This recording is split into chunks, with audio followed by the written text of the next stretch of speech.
Tayyib, walhamdulillah kita dapat melanjutkan pelajaran kita di dalam mempelajari dasar-dasar bahasa Arab. Dan kita pada pertemuan kali ini insyaallah akan membahas tentang taqsimul fi'li bin nadhari ila fa'ilihi.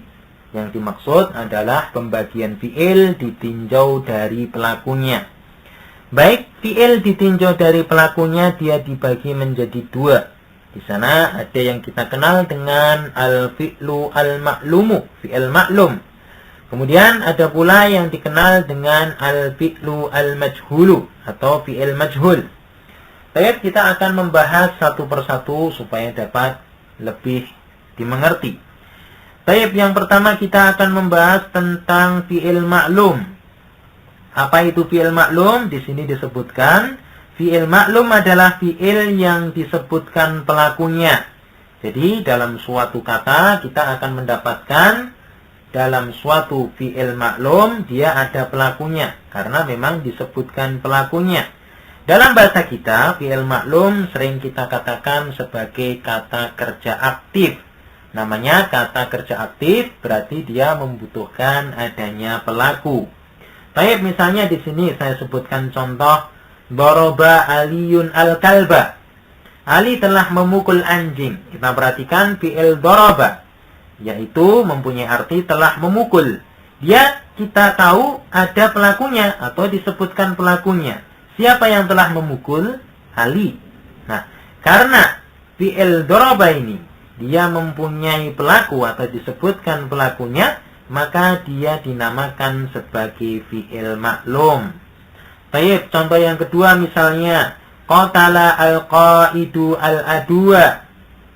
Artinya panglima itu telah membunuh musuh.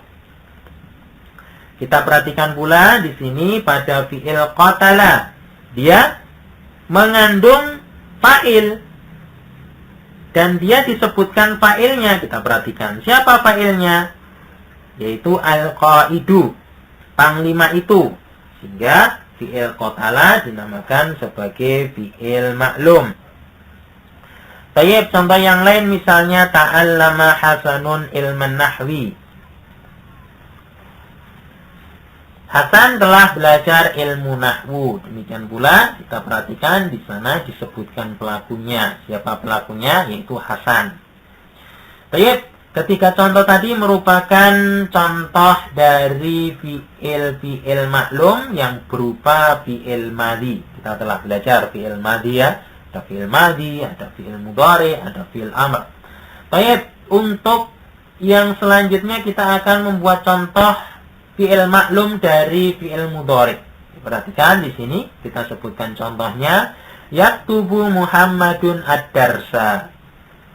Muhammad sedang menulis pelajaran. Di sini kita juga melihat bahwasanya pelakunya disebutkan, yaitu Muhammad. Sehingga fi'il yaktubu termasuk dalam kategori fi'il maklum. Kemudian contoh yang lain, yaftahu Zaidun al-baba.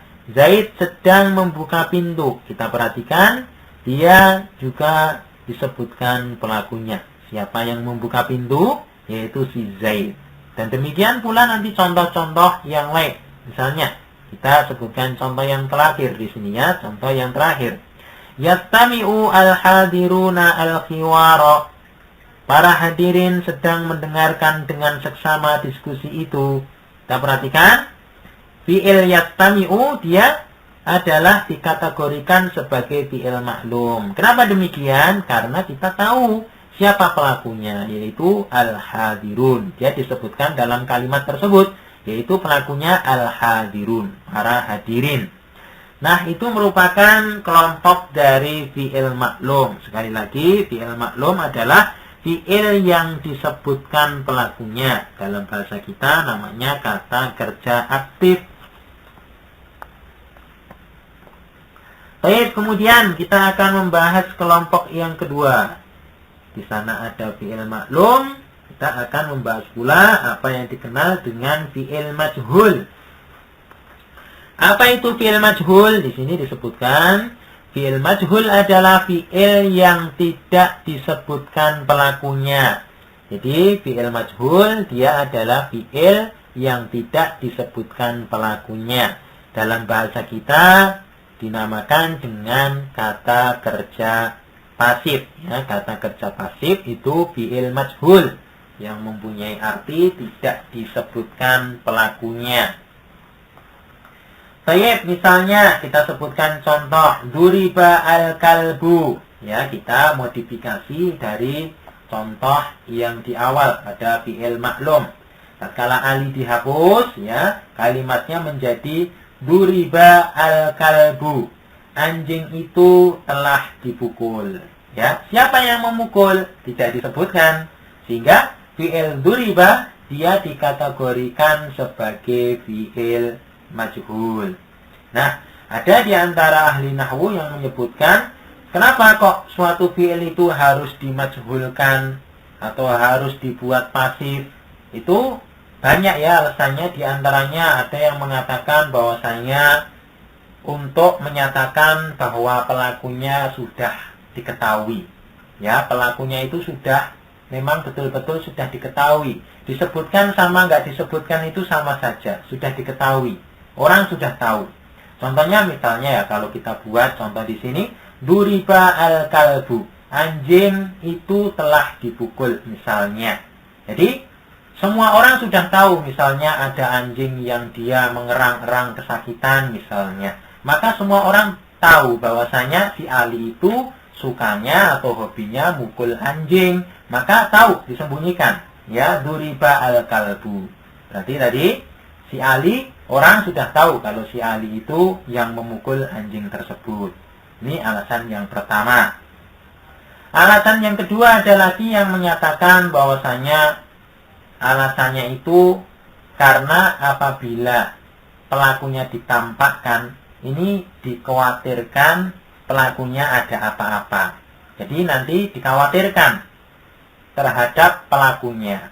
Misalnya kita sebutkan di sini contohnya sama ya, duriba al-kalbu, anjing itu telah dipukul. Yang mukul siapa? Sebetulnya yang mukul si Ali, akan tetapi Ali disembunyikan. Kenapa?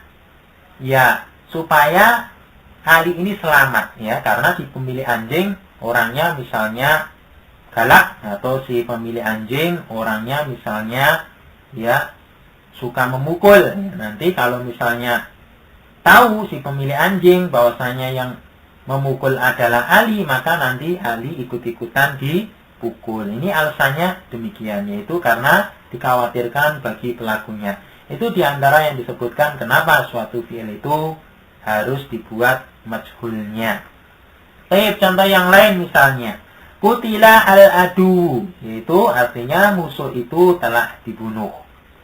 Kemudian contoh yang lain, tu'ullima ilmun nahwi.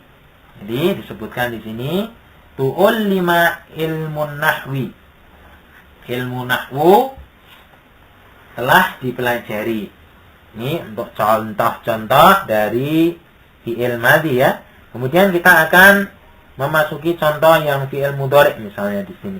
Yuktabu ad-darsu, pelajaran sedang ditulis. Kemudian yuftahu al-babu. Kemudian contoh yang lain, yustama'u al-khiwaru. Di sini kita gunakan fi'il yang dia merupakan fi'il majhul karena pelakunya dihapus ya. Kalau kita tadi paham yang maklum, kemudian kita hapus saja ya fa'ilnya atau pelakunya, maka fi'ilnya nanti kita rubah menjadi bentuk majhul.